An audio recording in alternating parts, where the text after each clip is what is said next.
ACB petition వేసింది. ఆదాయానికి మించి ఆస్తులు కూడబెట్టుకున్న కేసులో సీసీఎస్ ఏసీపీ ఉమామహేశ్వరరావును ఏసీబీ అరెస్ట్ చేసింది. సోదాల్లో భారీగా ఆస్తులు బయటపడ్డాయి. 2014 నుంచి ఉమామహేశ్వరరావు కొనుగోలు చేసిన ఆస్తుల్ని అత్తమామల పేరిట రిజిస్ట్రేషన్ చేసినట్లుగా గుర్తించారు. ఉమామహేశ్వరరావు 8 రోజుల కస్టడీ కోరుతూ నాంపల్లి కోర్టులో ఏసీబీ పిటిషన్ వేసింది.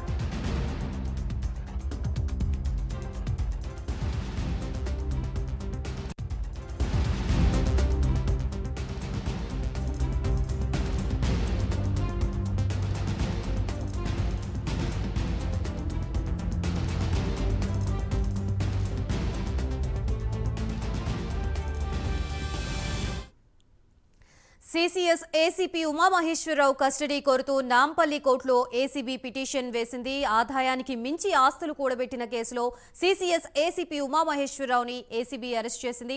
సోదాల్లో భారీగా ఆస్తులు బయటపడ్డాయి. 2014 నుంచి ఉమామహేశ్వరరావు కొనుగోలు చేసిన ఆస్తుల్ని అత్తమామల పేరిట రిజిస్ట్రేషన్ చేసినట్లుగా గుర్తించారు.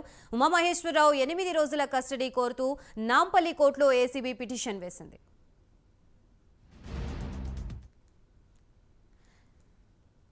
రైట్, మొత్తంగా ఇదే అంశానికి సంబంధించి మనకి పూర్తి అప్డేట్స్ ఇవ్వడానికి మా ప్రతినిధి కుమార్ సిద్ధంగా ఉన్నారు. కుమార్, చెప్పండి, ఉమామహేశ్వరరావుని 8 రోజుల కస్టడీ కోర్టు ఏసీబీ నాంపల్లి కోర్టులో పిటిషన్ వేసినట్లుగా తెలుస్తోంది. దీనికి సంబంధించి అప్డేట్ ఏంటి? Thank you Gayatri. ఆదాయానికి మించిన ఆస్తుల కేసులో మొత్తానికి అరెస్ట్ సీసీఎస్ ఏసీపీ ఉమామహేశ్వరరావు ప్రస్తుతం ఏసీబీ అధికారులు ఏదైతే తమ కస్టడీ కావాలంటూ కూడా 8 రోజుల కస్టడీ కోర్టు కూడా నాంపల్లి కోర్టులో పిటిషన్ అయితే దాఖలు చేశారు. ముఖ్యంగా 2014 నుంచి ఉమామహేశ్వరరావు కొనుగోలు చేసిన ఆస్తులను సొంతంగా కాకుండా ఎక్కువగా అత్తమామల పేరిట రిజిస్ట్రేషన్ చేసినట్లు కూడా దర్యాప్తులో అధికారులు అయితే గుర్తించారు.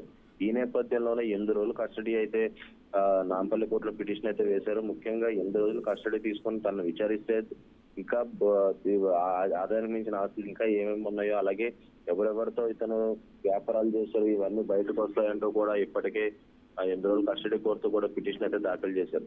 ముఖ్యంగా చూసుకున్నట్టయితే షామీర్పేటలోని ఆర్ఎస్ కన్స్ట్రక్షన్ లో 2022లో విల్లా కోసం పెట్టుబడి పెట్టినట్లు కూడా అధికారులు అయితే తేల్చారు. అలాగే 333 చదరపు గజాల స్థలంలో 4400 చదరపు అడుగుల సూపర్ బిల్డప్ ఏరియాతో నిర్మాణంలో ఉన్న ఈ విల్లా కోసం సుమారు 50 లక్షలు చెల్లించినట్లు కూడా ఇప్పటికే అధికారులు అయితే గుర్తించారు.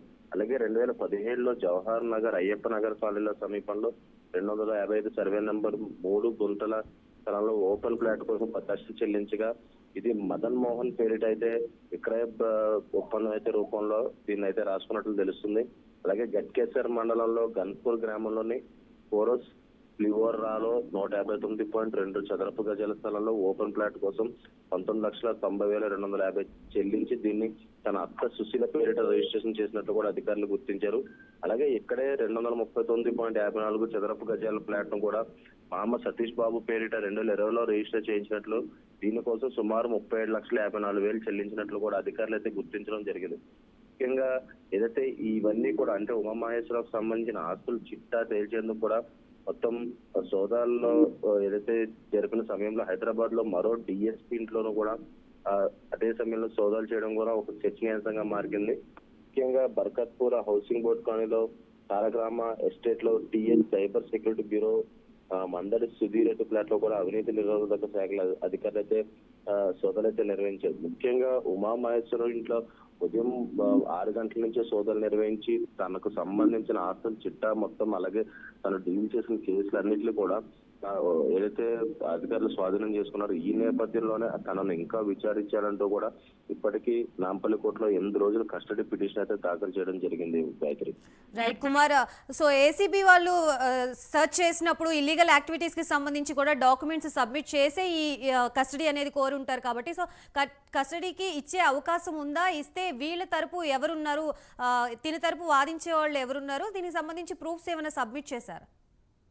గాయత్రి, మొత్తానికి ఏసీబీ అధికారులు ఎప్పుడైతే ఉమామహేశ్వర్ ఇంట్లో సోదాలు నిర్వహించారో అదే సమయంలోని ఆదాయానికి మించిన ఆస్తులున్న ఆరోపణల నేపథ్యంలో ఆ ఇంట్లో సోదరులు అయితే నిర్ణయించారు. అదే సమయంలోనే ఏదైతే కొన్ని డాక్యుమెంట్లు అంటే ఉమామహేశ్వరరావు సంబంధించిన డాక్యుమెంట్లే కాక గోనె సందీప్ రావు అంటే ఎస్పీ గోనె సందీప్ రావు సంబంధించిన డాక్యుమెంట్ ఇలాగా వేరే డాక్యుమెంట్స్ అయితే దొరకడంతో ప్రస్తుతం ఇవన్నీ ప్రూవ్ గా పెట్టి ఉమామహేశ్వరరావుని విచారించాల్సిన అవసరం ఉందంటూ కూడా 8 రోజులు కస్టడీ పిటిషన్ వేశారు.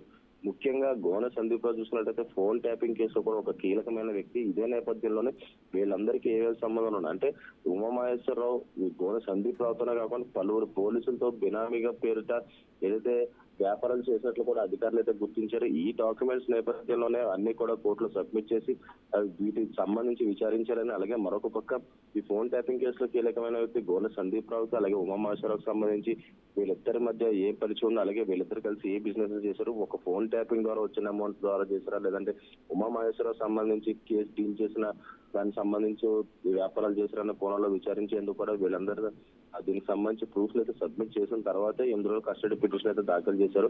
అలాగే కోర్టు కూడా దీనికి ఏకీభవించే అవకాశం అయితే ఉంది. ఎందుకంటే ఇప్పటికి గతంలో మనం చూసాం, గతంలో చాలా సార్లు ఏసీబీ రైడ్స్ జరిగినాయి. ముఖ్యంగా ఏదైతే సివి ఆనంద్ ఏసీపీ డైరెక్టర్ గా వచ్చిన తర్వాత ముఖ్యంగా ఏదైతే ఈ కేసులన్నీ కూడా ఒక్కొక్కటిగా అయితే బయటకు వస్తున్నాయి.